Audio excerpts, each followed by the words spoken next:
guys, so today I wanted to make a video talking to you about some of the books that I've started and never finished and probably will never finish, and this is a shamefully high pile of books. I'm gonna have to admit that right now. Most of these actually stem from last month because for some reason I had such a good reading month in August, and then September was like downhill to the bottom of the pit to like, I don't even know, not reading anything, and then when I did read something, I started books and didn't finish them and just put them down. And so I asked you guys on Twitter a while back if you would like to see a video like this at some point when I had enough books, and unfortunately I now have. So let's get started. The first book on this list is actually already kind of cheating because I do indeed plan to read this at some point, at least a part of me does, but it's just, it hasn't happened yet, and I hate myself for it. But it's The Game of Thrones by George R.R. Martin, and the reason why I haven't finished this, I'm like this far in right now, which is 278 pages, that's almost a book, like normal sized book, and it's just, I've seen the entire series as far as it's out on TV. I know everything that's gonna happen leading up to that, and I just feel like I've missed it. Like I've missed the train to reading the books and then going into watching the TV show, because the other way around it's just not as exciting. It's always fun to see how things are being put to life from like when you've just read them and imagined them yourself, and then they come to life on TV or in a movie, but the other way around it's not nearly as exciting, and I just can't get myself to read them. If they were only just shorter, I probably still would, but I don't even know. I wanted to read them over the summer, then I wasn't motivated anymore, and I don't even know. I don't even know if this is ever gonna happen. I want to make it happen, I do, but like the longer I wait, the more I miss, because the seasons keep going and we get new episodes, and the books, like, and I need to get even further into the books to reach where the season stops, like the TV show stops. So I don't know. I really want to, but yeah, it's just not that easy. And the next book I am quite disappointed by, because I actually really liked the first book in the series, but this one just really didn't reach it, and I'm talking about Fractured by Terry Terry, the sequel to Slated. I actually really enjoyed Slated when I read it. I thought it was kind of a unique premise and quite interesting to read about, but for some reason, I don't know what changed, but book 2 was an absolute letdown. It's not something specifically that I can remember that was like a turning point for me, but for some reason I just completely lost interest in the series about here. Actually, I lost it before, but I just made myself keep on reading, and then I posted on Twitter and people were like, don't waste your time on bad books, and then I was like, you're right, I don't have to feel guilty about this because I don't enjoy it. And I have shattered this third book, and it's just money wasted, I know, but I don't want to waste my time on books that I'm not enjoying, so I don't know. I've heard people say that the third book is even worse than the first one and the second one, and so I'm like, I don't know. It's just so uninteresting. It's just so unoriginal. It's become unoriginal and uninteresting, and I don't really care anymore. The next book is one that you probably don't know because I haven't heard of it before, and it's The Heir of Night by Helen Lowe. This is like a fantasy book, and I thought it was going to be really cool and really fun to read, and the beginning was really good as well. But we start out with our characters being like 10 or 12 years old, something like that, in that age range, and I was under the impression that that was just like a prologue and that we would then get to actually meet them as like adults or like teenagers or something that I can relate to, and it didn't happen. And then I looked up Goodreads reviews, and people were saying this book is kind of a letdown in general, and that it's like very middle grade-ish, and I'm not a fan of middle grade. I can't buy into middle grade, at least most books, and this one I was just basically like reading to get to the point where it would get good and interesting for me, and that never happened, and then I found out it would never happen, and so I put it down. The next book is another major disappointment. I guess I should have just like been spending more time on Goodreads reviews and reading them and actually listening to what people there say, because I don't know why I bought this in the first place. It's The Broken Hearted by Amelia Kahane. Why are you such a bad book?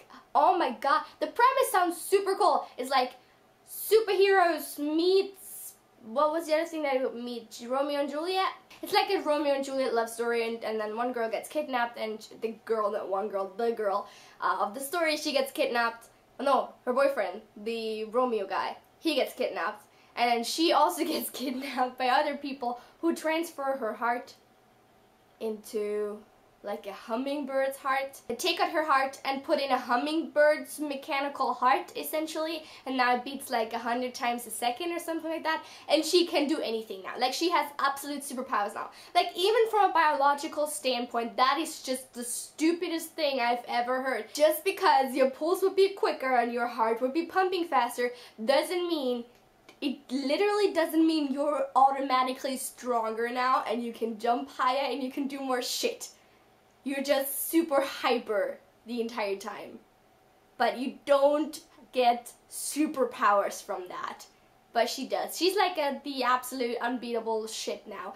And the story is stupid. The love story is like blah. Don't read it.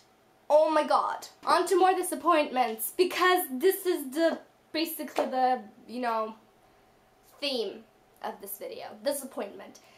Heavy disappointment. I'm talking about Towering by Alex Flynn. This is a retelling of the Rapunzel fairy tale, and oh my god, why are you so bad? I did like that it also dealt with kind of heavier issues like suicide and depression and stuff like that, but apart from that, this book had no substance. It had literally 0 connections. Well, not 0, but like 2 connections to the original fairy tale. It's not a retelling. It's supposed to be a modern retelling, yeah. But it's not good retelling. It doesn't make any sense. It's freaking annoying. The love story is just, again, horrible. Horrible. And I've only heard bad things about Alex Flynn to this day, actually. Like, she's written so many fairy tale retellings, and I'm, without trying to be mean, I'm literally asking you why. Are any of the others any good? Because this one isn't. It really isn't. And I'm so disappointed. See? I can't even speak anymore. The cover is so gorgeous. And this book is so terrible. That isn't fair. Another book that I got from my wild spree on Book Outlet. I'm not blaming Book Outlet for this, but it was literally one of those things where I'm like, I'm just gonna buy everything. And a lot of the stuff turned out to be really bad. So, as is this one. The Gathering Storm by Robin Bridges, the Katerina Trilogy, Volume 1. This book is set in Russia. It's about this girl who develops... No, she doesn't develop. She has powers to raise the dead. But, like, essentially, I didn't get very far into this. How far did I read? Like, 100 pages.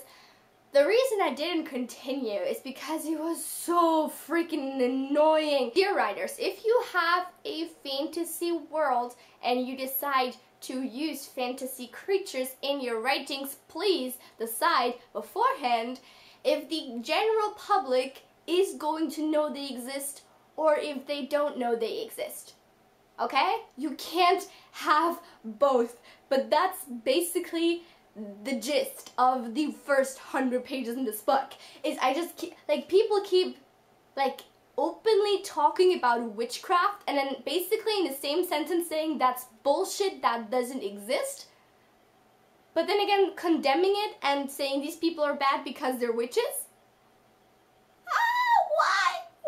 Why would you do this to me? Oh my god, the premise wouldn't even be that bad. I mean, there's just a fuck ton of mythical creatures in this story world that's just overwhelming to me. To be quite honest, there's just too much going on, but please decide on some things, not everything. But literally the worst thing was that I just couldn't figure out, are these people aware that there are fantasy mythical creatures happening in this world, or are they not? And can you please decide? Seriously, that's bugged me so much. Probably way too much, but it's like, it was just, I couldn't do it. 2 more disappointments to go, and the first one is Die For Me by Amy Plum. Shall I compare thee to a hunk of cheese? Because that is pretty much all that this book is. It's so cheesy. Like, dude, It's like Twilight rewritten. It's like Obsidian Part 2. Just, what? Can you make this any more dull? Would that have been a possibility? I don't think so. This book is just not fun. I actually accidentally bought the third book first, and then I was like, I want to read the series from the start, and so I bought the first one. And it's just, I can't do books that are just love stories and have no substance to them. I read this book halfway through, and there was no sign of a conflict. There was no sign of problems, of anything that needs to be dealt with. That is what makes and breaks a story, is the conflict. First, you set up the scene, and then you include conflict, and you introduce conflict or some problems or something that needs to be dealt with. And like, you should go and take a writing class, because that is just what this book is. Pointless. So pointless. It's literally just like her life and the guy, like she meets this guy, and why is it in Paris? It's just in Paris for the sake of being in Paris. No reason to make this be set in Paris. Her parents only died to make her seem like a, I don't know, sad, tragic heroine that's super not traumatized by it at all. And her life basically just jumps from scenes with Vincent to scenes with Vincent, and the parts that inevitably come in between are just, you know, described in like 3 sentences. For the next 2 months, for the next 2 days, for the next 2 minutes. And then I meet him again, and then it goes on to lengthy explanations of her life again. And no one in this book has any personality, and if they do, it's the personalities of the people from Twilight. Like, I do not approve. And finally, a book I just couldn't get into because it was super confusing, Anti-Goddess by Kendare Blake. I adored Anna Dressed in Blood and Girl of Nightmares by Kendare Blake. It was such a wonderful duology, and her style of writing is still exceptional even in this book, but it's just the storyline was so strange and weird. I didn't read very far. I read like 50 pages. I might still continue this. Let me know if you guys have read this book before and if you enjoyed it. But first, like, it's what is happening in the story? Essentially, it's like the gods are trying to kill each other in the Goddess War. The Goddess War. But I don't know why.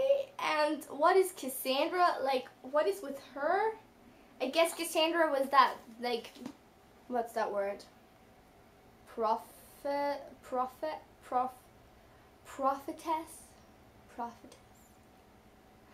Like, from Greek mythology. I recognize her name from Greek mythology. Isn't she the blind one? Who sees something with the fall of the city? Did I just make that up? Maybe. I don't know. I just recognize, like, vaguely recognize her name. But she's supposed to be, like, living in human form now. Unaware of her ties to Greek mythology. And, like, I generally like things that include Greek mythology, but this book is just all over the place.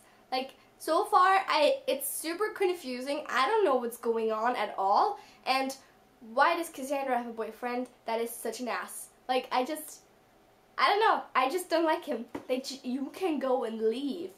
Because if you start a book with your heroine having a boyfriend, where is it gonna go? So that's it for a lot of disappointment. If you guys have read any of these books and enjoyed them and you think that I should continue them after all, then please let me know in the comments down below. I'm always open for suggestions. Maybe I just haven't gotten to the good parts yet and you guys can convince me to give them another go. Let's see how it goes. I hope you enjoyed this video, and I hope you will steer clear of these books for the most part. I will see you soon. Have a lovely week. Bye!